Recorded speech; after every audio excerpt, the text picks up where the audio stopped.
सिद्धि की शादी के बाद वो ससुराल चली जाती है। पीछे रह जाती है भाभी रानी। सिद्धि के ससुराल जाते ही भाभी कहती है, अरे वाह जी वाह, सारे कपड़े मेरे। हाय रे पैंट, अरे वाह वाह, मजा आ जाएगा। अरे ये सिद्धि की अलमारी के सामने खड़े होकर क्या बड़बड़ा रही है? जा जाकर देख मेहमानों को विदाई की मिठाई मिली कि नहीं। अब हाँ माँ जी, क्यों नहीं, लेकिन पहले कपड़े तो बदल लूं। अब रानी आ जाती है सिद्धि के उन कपड़ों में जो वो ससुराल जाने से पहले घर छोड़ जाती है। अरे रानी, कुछ दिन रुक जाती। अरे ये तो सिद्धि बिटिया को मैंने ही दिया था, बड़ा ही फबता था उस पर, तुझ पर तो कुछ खास नहीं लग रहा। अब वो ना मेरे सारे कपड़े गीले थे तो सोचा पहन लूं। वैसे भी सिद्धि को कौन सा बिन पुराने आउटडेटेड कपड़ों को पहनना है। वैसे भी ये सूट तो मैंने तभी पहना था, वैसे खास है भी नहीं ये। हाँ ठीक है, लेकिन ना मेरी सिद्धि पर तो जमता था।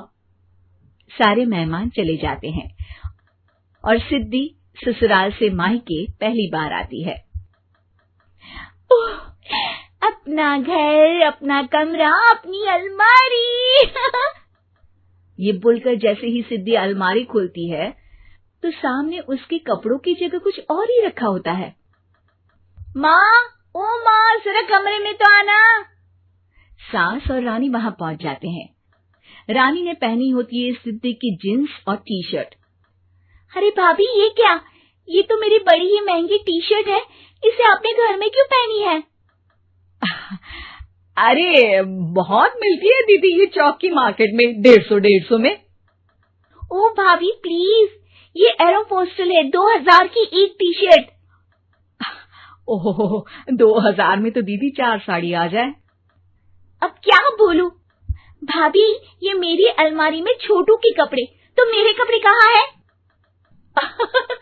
मेरी अलमारी में? अब दीदी आपको कौन से पुराने कपड़े पहनने थे? माना भाभी, लेकिन मैं जब घर आती तो यही सब पहनती ना।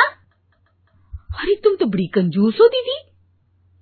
खैर, वक्त आता है जब सिद्धि ससुराल के लिए रवाना हो रही होती है।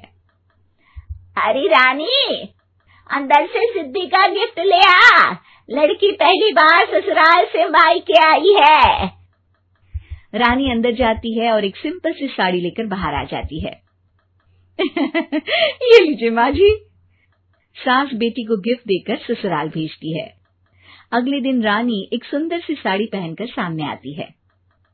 अरे रानी, ये तो वो साड़ी है जो मैंने सिद्धि को देने के लिए दी थी जब वो ससुराल ले जाती, लेकिन ये तूने कैसे पहन ली?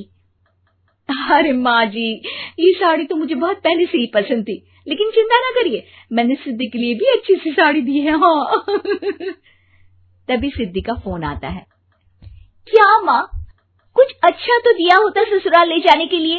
अरे पहले दिखा दिया होता। ये चमकते हुए पैकेट में नौकरानी वाली साड़ी मत दिया करो माँ। अरे बेटे, वो तेरी भाभी ने ना गलती से उससे पैकेट बदल गया। हाँ, मैं कल ही तेरे भाई के हाथ से तेरा वाला पैकेट भेज दूंगी।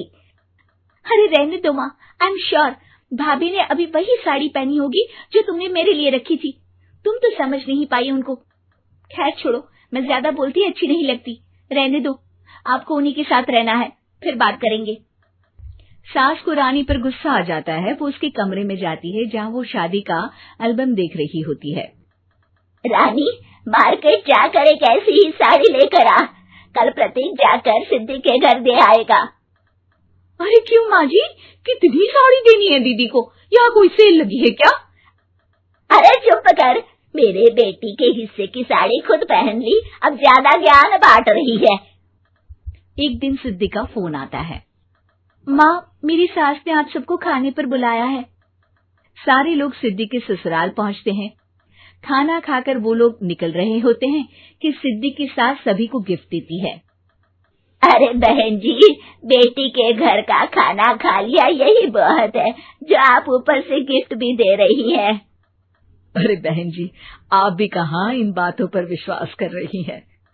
सास सभी को गिफ्ट देती है, लेकिन रानी को जो साड़ी देती है वो अजीब सी हरे रंग की लाल रंग के बड़ी छाप वाली होती है। अरे छी, ये कौन पहनेगा? सासू माँ को तो जरी वाली इतनी सुंदर, और मेरे लिए ये नौकरानी वाली।